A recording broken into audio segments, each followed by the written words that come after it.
तो ज़बार ले मूवी की स्टार्टिंग में 2 लोग आते हैं, एंट्री करते हैं जहाँ पर वो रेलवे स्टेशन से आ रहे होते हैं, तभी वो एक हवेली का पता पूछते-पूछते एक ऐसी हवेली के पास आकर पहुँचते हैं, जो हवेली दिखने में काफ़ी ज़्यादा डरावनी होती है।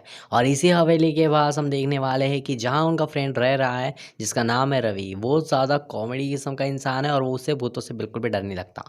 गाँव में बहुत ही ज़्यादा अफ़वाह है कि ये गाँव में भूत है और वो रवि बताता है कि यहाँ पर 3 लोग रहते थे, जिनकी यहाँ पर डेथ हो चुकी है। सबसे पहला ये ईमानदार नाम का एक आदमी और ये उसका बेटा और ये उसका साथी जिसका नाम है किरकिरे। तो इन तीनों की यहाँ पर डेथ हो चुकी है और उनके बाजू में ही एक लड़की रहती है जो अपने चाचा चाची के साथ रहती है और वहाँ पर एक आया है पंडित जी, जहाँ पर वो श्राद्ध करने वाला है उस लड़की के माता जी का, जिसका नाम है दुर्गा मौसी। अब दुर्गा मौसी के श्राद्ध में वो आया है और जहाँ पर वो अकेला ही पंडित है पूरे गाँव के अंदर, जहाँ पर वो सभी तरह के काम करता है, भूतों को भगाना और पूजा करना और शादी लगाना, इस तरह के काम वो करता है। और हमें पता चलता है कि दुर्गा मौसी की आत्मा वहीं भटक रही है।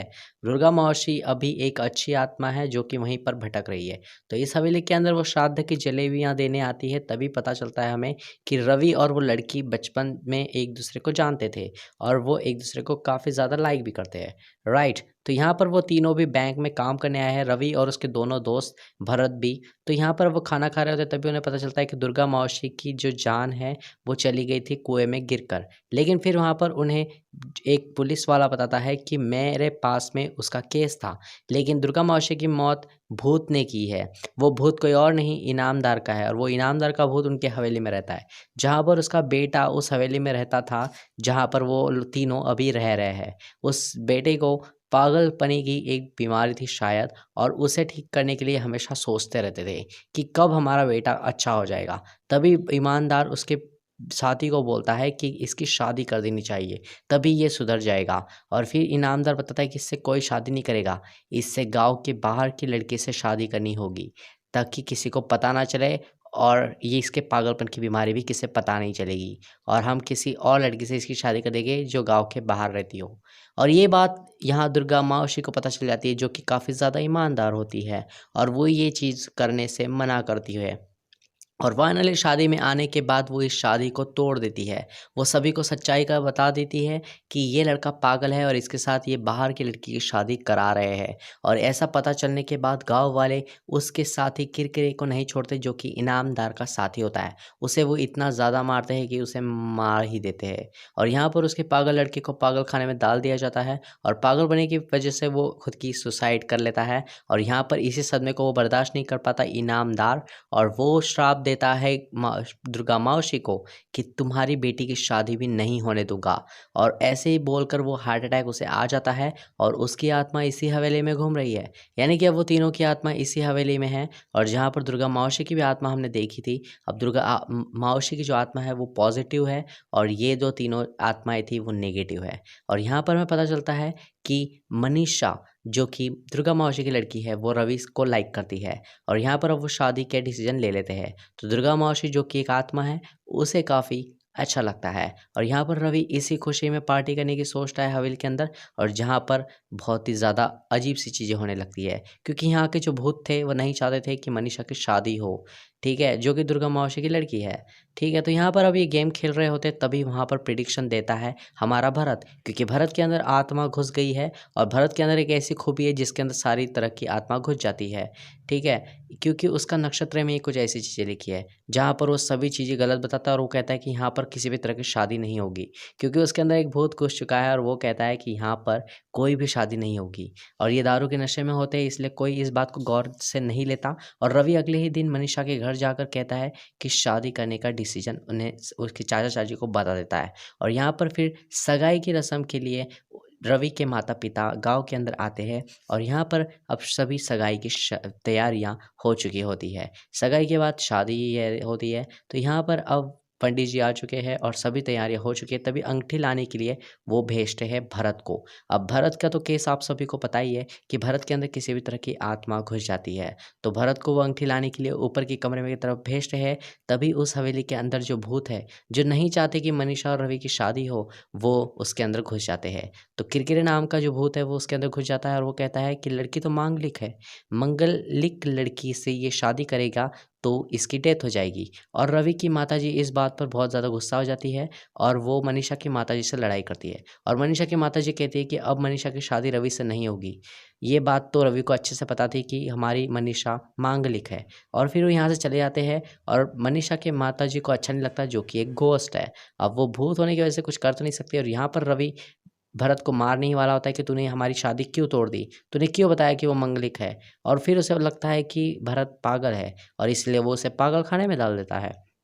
और भरत पागलखाने में जाने के बाद बोलता है कि मैं बिल्कुल ठीक हूँ और रवि उसकी एक बात नहीं सुनता और कहता है कि इसे रुक-रुक कर झटके आते हैं और इसके अंदर कुछ अजीब-सी चीज़ें होती है। लेकिन उसका तीसरा दोस्त जो था वो बताता है कि इसके अंदर एक भूत है, जो कि मैंने देख लिया है। इस हवेली के अंदर जो भूत है वही उसके अंदर घुसते हैं, यानी कि भरत बिल्कुल भी पागल नहीं है।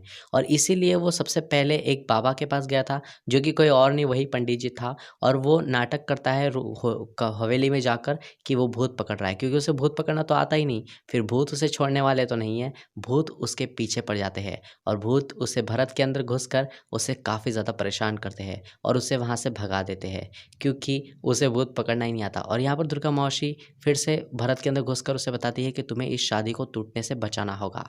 तो यहाँ पर दुर्गा मौसी भरत के शरीर के अंदर घुस जाती है और अब प्रेज़ेंट सिचुएशन में फिर से उसका दोस्त जाता है, क्योंकि उसे सारी सच्चाई पता है कि भूतों को कैसे भगाना चाहिए। और वो जाकर उससे मदद माँगता है उस पंडित जी से और यहाँ उसकी बहन उससे रिक्वेस्ट करती है कि कैसे भी करके एक ऐसा नुस्खा ढूँढो जिससे भूत भाग जाए। और फाइनली वो एक ऐसा नुस्खा ढूँढ लेते हैं एक पौराणिक कथा में, और जहाँ पर उन्हें पता चल जाता है कि अब जो मनीषा है वो दूसरी शादी करने वाली है और उसके चाचा-चाची उसकी दूसरी शादी करने के लिए रेडी हो गए हैं। और यहाँ पर अब वो रवि से मिलने के लिए उस हवेली में जाती है जहाँ उसे खतरा है। अब वो भूत प्लानिंग करते हैं कि मनीषा को अगर हम मार देंगे तो ये शादी नहीं होगी।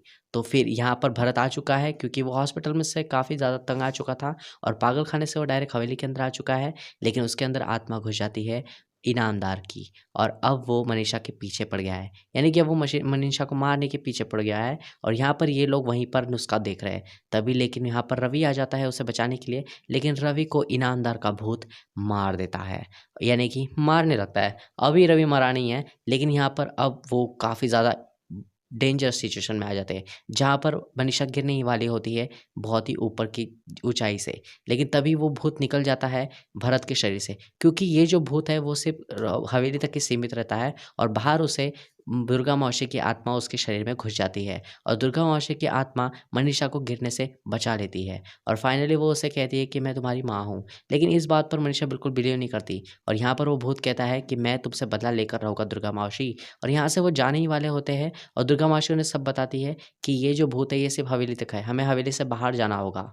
और यहाँ पर सब लोग आ जाते हैं और यहाँ से वो भूत देखने लगते हैं कि कैसे ये लोग यहाँ से बचकर निकल जाएँगे। लेकिन तभी वहाँ पर कुछ और लोग आ जाते हैं जिनकी स्टोरी बहुत बड़ी है और वो जैसे-जैसे उन्हें हवेली के अंदर ले जाते हैं और फाइनली यहाँ पर पंडित आ जाता है, जिससे वो नुस्खा मिल चुका, जिससे वो इन भूतों को ख़त्म कर सके। इन तीनों आत्माओं का काफ़ी ज़्यादा बहुत दिन से ये प्रॉब्लम झेल रहे थे और यहाँ पर फाइनली अब वो आत्मा है वो बाहुली के अंदर बंद कर देता है, यानी कि एक ऐसी डॉल बनाकर लाता है छोटी-छोटी जिसके अंदर वो आत्माएँ कैद हो जाएँ। लेकिन वो आत्माएँ बड़ी हो जाती है और वो जो डॉल थी वो बड़ी हो जाती है और वो अब उनकी जान की दुश्मन बन चुकी है और फाइनली वो जैसे-तैसे इन डॉल को जलाने का नुस्खा जो इनके पास होता है वही फ़ॉलो करते हैं। जैसे कि किताब में लिखा हुआ था, इनको पुतलों में आत्मा को बंद करके इन पुतलों को जला देना चाहिए। तो इन डॉल के अंदर जो आत्माएँ थी वो अब आत्मा को जलाने की पूरी तरह से कोशिश करते हैं। यहाँ पर रवि अब वो किरकिरे नाम की डॉल को भी जला देता है, तो फाइनली एक ही डॉल बची होती है जिसका नाम होता है इनामदार। तो इनामदार की डॉल उसके मारने वाली होती है मनीषा को, तभी जो दुर्गा मौसी है वो भरत के अंदर घुस जाती है और फिर वो उसे ऊपर पुश करती है, यानी कि वो उस वाड़े के ऊपर घुस जाती है और यहाँ पर अब वो उसे फटका मारती है। लेकिन यहाँ पर भरत की आत्मा के अंदर से आत्मा निकल चुकी है दुर्गा मौसी की, क्योंकि दुर्गा मौसी की आत्मा वाड़े के अंदर नहीं आ सकती, हवेली के अंदर नहीं आ सकती। और फाइनली वो इनामदार के पुतले को जला देते हैं और इनामदार के पुतला जलने के बाद इस हवेली के अंदर सारी आत्माएँ ख़त्म हो जाती है और यहाँ पर दुर्गा मौसी काफ़ी खुश हो जाती है। और यहाँ पर सबसे अच्छा कैरेक्टर मेरा ये पंडित जी था और दुर्गा मौसी की भी कैरेक्टर काफ़ी सस्पेंसिव और काफ़ी इंटरेस्टिंग था, जो कि अपनी बेटी की रक्षा करता है। और मुझे कमेंट्स में बता सकते हो कि आपको कौन-सा कैरेक्टर सबसे ज़्यादा अच्छा लगा। और जहाँ तक हमने भरत को देखा कि कैसे भरत एक सभी तरह की आत्मा उसके अंदर घुस जाती है, क्योंकि एक नक्षत्र होता है कुछ तो भी भी, जो कि एक इंसान से रिलेटेड होता है, जिससे हमें पता चलता है कि उसके अंदर ही एक आत्मा आती है। ऐसी तरह से कुछ तो भी था, तो भरत के अंदर ही सारी आत्माएँ घुस जाती थी। आपको कैसी लगी ये वीडियो मुझे कमेंट्स में बताना। अगर इसका कमेंट्स ऑफ हो तो आप मुझे किसी और वीडियो के कमेंट्स सेक्शन में जाकर कमेंट्स करते हो।